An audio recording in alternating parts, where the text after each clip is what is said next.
7장 전체 말씀을 보는데요.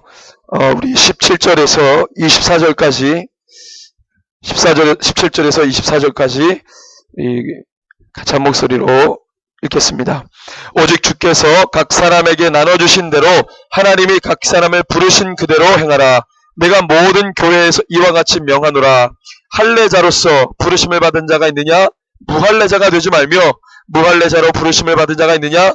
할례를 받지 말라. 할례 받는 것도 아무것도 아니요 할례 받지 아니하는 것도 아무것도 아니로되 오직 하나님의 계명을 지킬 따름이니라. 각 사람은 부르심을 받은 그 부르심 그대로 지내라. 내가 종으로 있을 때에 부르심을 받았느냐? 염려하지 말라. 그러나 내가 자유롭게 될 수 있거든 그것을 이용하라. 주 안에서 부르심을 받은 자는 종이라도 주께 속한 자유인이요 또 그와 같이 자유인으로 있을 때에 부르심을 받은 자는 그리스도의 종이니라. 너희는 값으로 사신 것이니 사람들의 종이 되지 말라.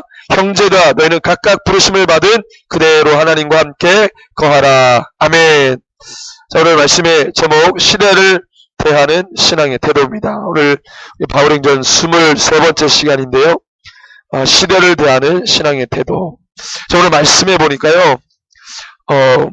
이 가정에 관한 것, 부부에 관한 것, 그 다음에 이혼에 관한 것, 여러 가지 윤리적인 이야기들이 나옵니다. 기독 윤리적인 내용들을 포함하고 있는데, 먼저는 고린도 교회 안에 이 문제가 현실적으로 있었습니다. 왜냐하면 유대인들은요, 글쎄 가족이 참 중요하지만 어떤 여러 가지 이유로 인해서 또 깨어지고 또 나뉘어지는 부분들이 있었습니다. 근데 그런 부분들에 대해서 별로 이렇게 죄책감 없이 이렇게 행했기 때문에 그 점에 대해서 바울이 예수 그리스도를 믿음에도 불구하고 그런 요소들을 그냥 어떤 이 죄의식 없이 그냥 행하는 것들에 대해서 너무 안타까웠습니다. 왜냐하면 그 부분을 통해서 사단이 얼마든지 역사할 수 있기 때문에 굉장히 바울이 경계를 하죠. 그래서 영적인 삶을 위해서 어떻게 합니까? 육적인 삶을 다스리도록 합니다. 육적인 삶을 왜 다스리냐? 영적인 삶 때문에 그렇습니다. 그래서 바울이 5절 말씀에 보면은요. 서로 분방하지 말라. 다만 기도할 틈을 얻기 위하여 합의상 얼마 동안을 하되 다시 합하라. 이는 너희가 절제 못함으로 말미암아 사탄이 너희를 시험하지 못하게 하려 함이라.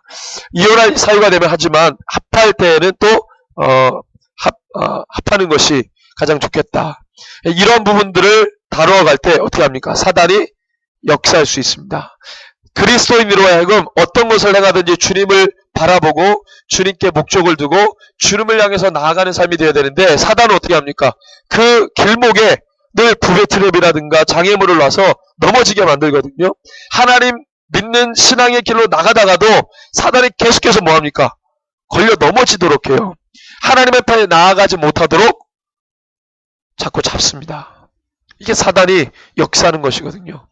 그래서 바울은 이 점을 너무나도 잘 알기 때문에 영의 생활을 위해 영적인 삶을 도모하기 위해서는 육적인 삶을 다스려야 된다는 거, 철저하게 다스리는 것을 바울이 이야기했습니다. 자, 우리 삶의 모든 동기와 시작은 뭐로부터? 성령으로부터 시작돼야 됩니다. 우리가 하는 모든 일들이 그렇습니다.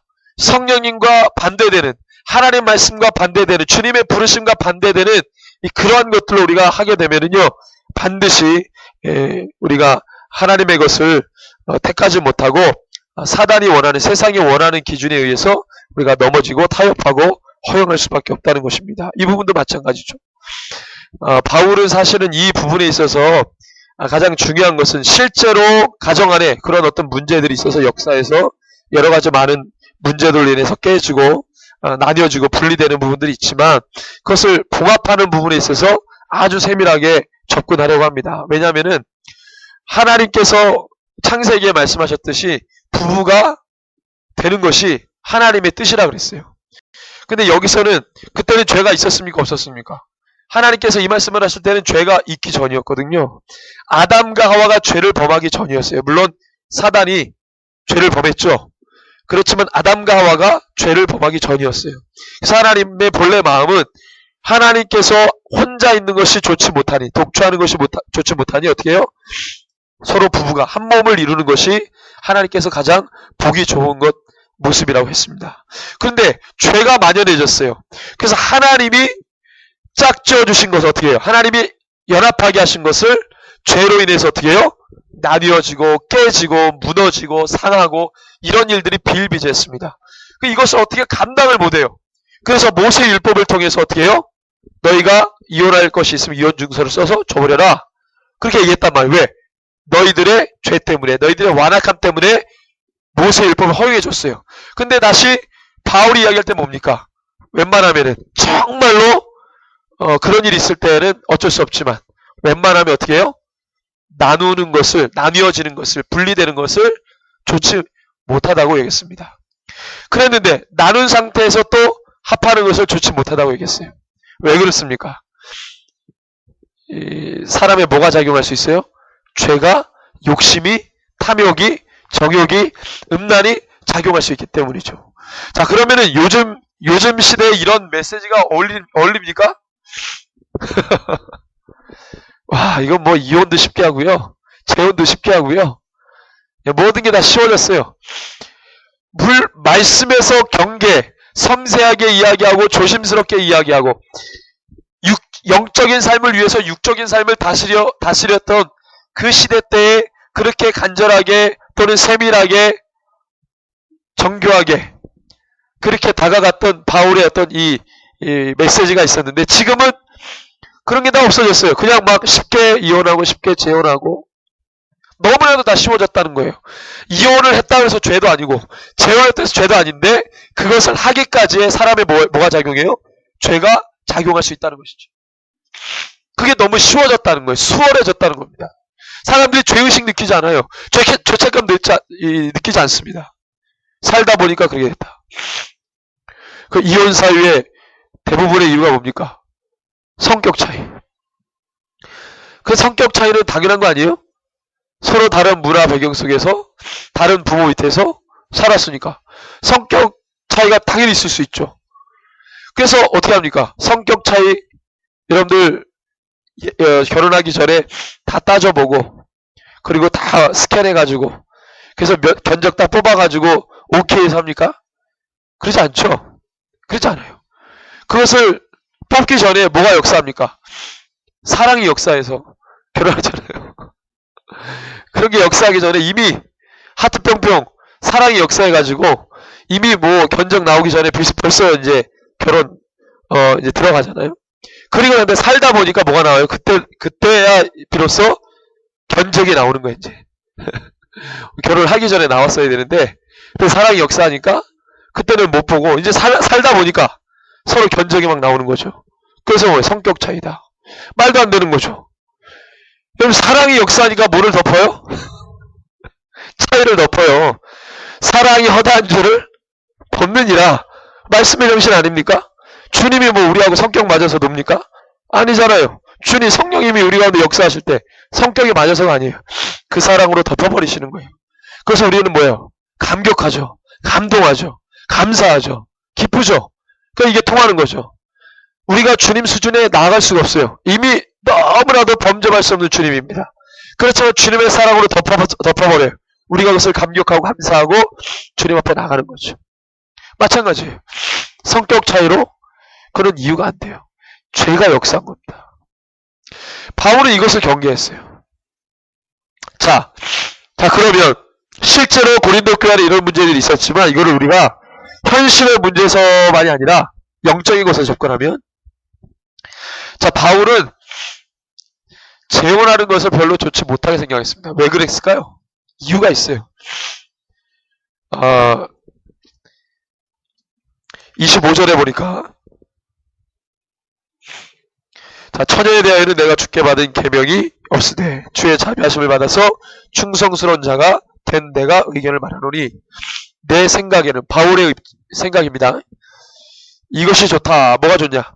곧 임박한 환난으로 말미암아. 임박한 환난. 이게 무슨 말일까요? 임박한 환난으로 말미암아 사람이 그냥 지내는 것이 좋다 그랬어요. 이게 뭡니까? 이 마지막 때를 살아가는 사람들. 바울은 주님 빨리 오시는 줄 알았어요. 임박한 종말론을 가지고 있었어요. 바울은. 시간이 지나면서 그 생각이 좀 바뀌었지만 마지막 때가 가까이 오니까 뭐예요? 결혼할 필요 있어요? 없어요? 노처녀로 그냥 살아라. 근데 그냥 사는 게 아니라 누구를 위해서? 주를 위해서 살라 그랬어요. 자, 그 말씀이 어디 있습니까? 자, 32절부터 34절까지 읽어봅시다. 너희가 염려 없기를 원하노라. 장가가지 않는 자는 주의 일을 염려하여 어찌하여 주를 기쁘시게 할까 하되 장가간 자는 세상 일을 염려하여 어찌하여 아내를 기쁘게 할까 하여 마음이 이게 무슨 말인지 아세요? 야, 노총각으로 살면 그냥 그것대로 살아라. 뭘 위해서? 주를 위해서, 하나님의 나라를 위해서. 그게 너에게 좋은 거야. 바울은 자기가 그렇게 생각했어요. 그래서 바울은 독신으로 살았습니다. 그게 좋다고 생각했기 때문에. 그게 성경에 나와 있는 하나님의 뜻도 아니고 마음도 아니고 본인 생각에 그렇게 얘기를 한 거예요. 혼자 사는데 누구를 위해서? 주를 위해서. 그런 사람도 있잖아요. 독신. 바울과 같이 독신의 은사를 받아가지고 한평생 주를 위해 몸 바치는 분들 있습니다. 해도 그만 안 해도 그만이지만 우리가 어디에 가치를 두는 거예요?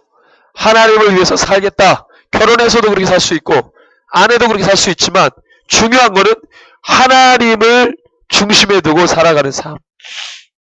그런데 결혼을 한 사람이 안 한 사람이 한 사람보다 집중도가 더 클 수 있겠죠.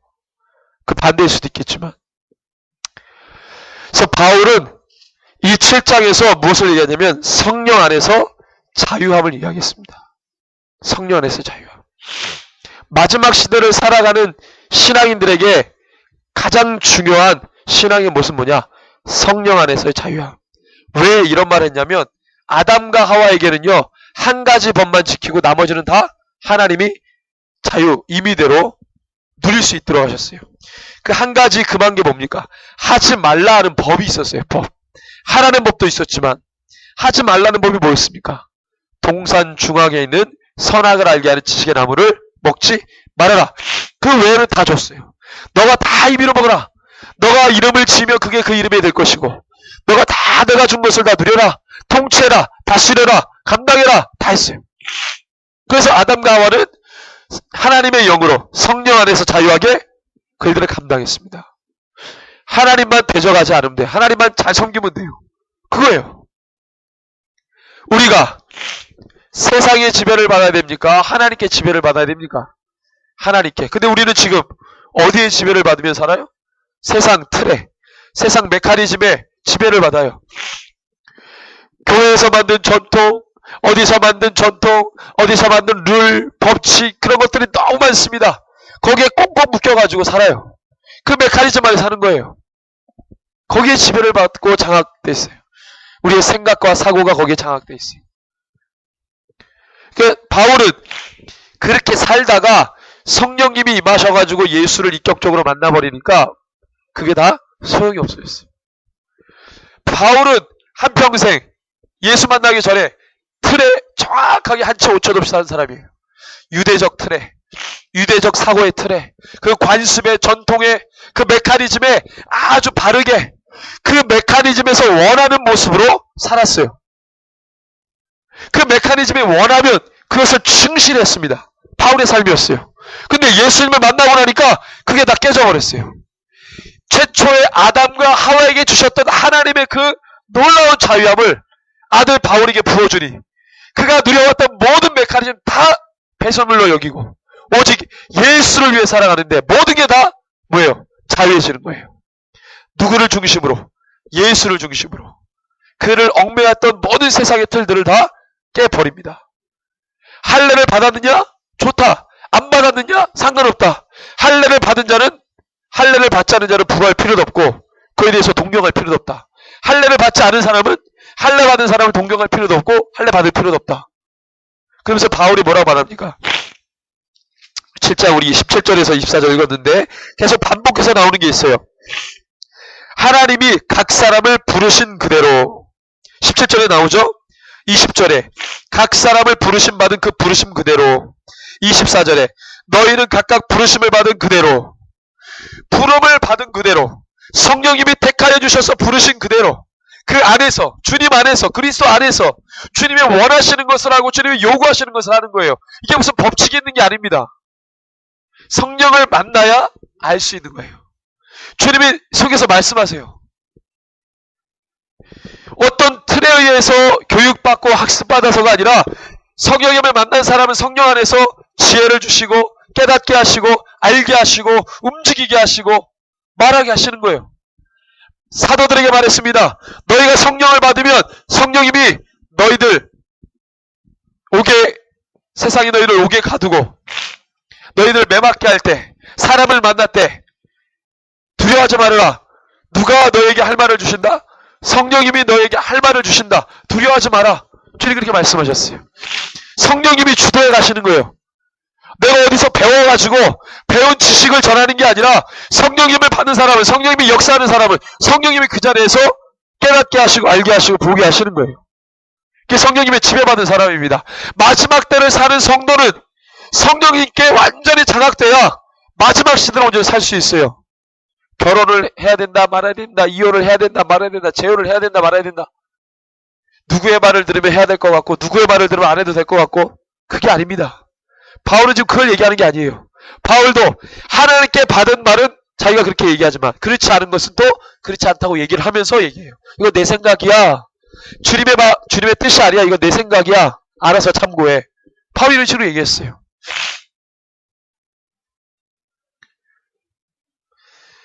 마지막 시대 여러분들 더 법들을 많이 만듭니다. 더 많은 룰들이 생겨요. 더 많은 법칙들이 생깁니다. 더 많은 메커니즘이 우리를 조여옵니다. 물론 거기서 충실히 살아도 무방합니다. 그렇지만 중요한 것은 성령을 받지 않으면 그 안에서 충실히 살아도 그렇지 않아도 하나님과 별 상관이 없어요. 성령을 받으면 그 메커니즘에 충실히 살아도 하나님이 세우시고, 그렇지 않다 그래도 상관없습니다.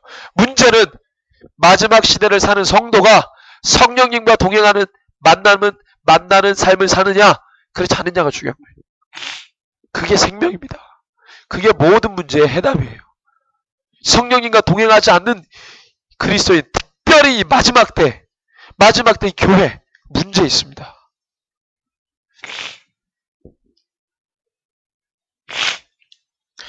저 여러분들이 이 바울의 간절한 권면, 2000년 전에 고린도 교회에게만 한 것이 아니라 이 말씀이 살아있기 때문에 오늘 우리 새벽이슬 교회 또는 동해적의 모든 교회, 이민족의 교회, 이 시대의 교회에게 동일하게 적용되는 말씀, 권면하는 말씀, 받아서 우리가 영생이 되는 말씀, 힘이 되는 말씀인 줄로 믿습니다.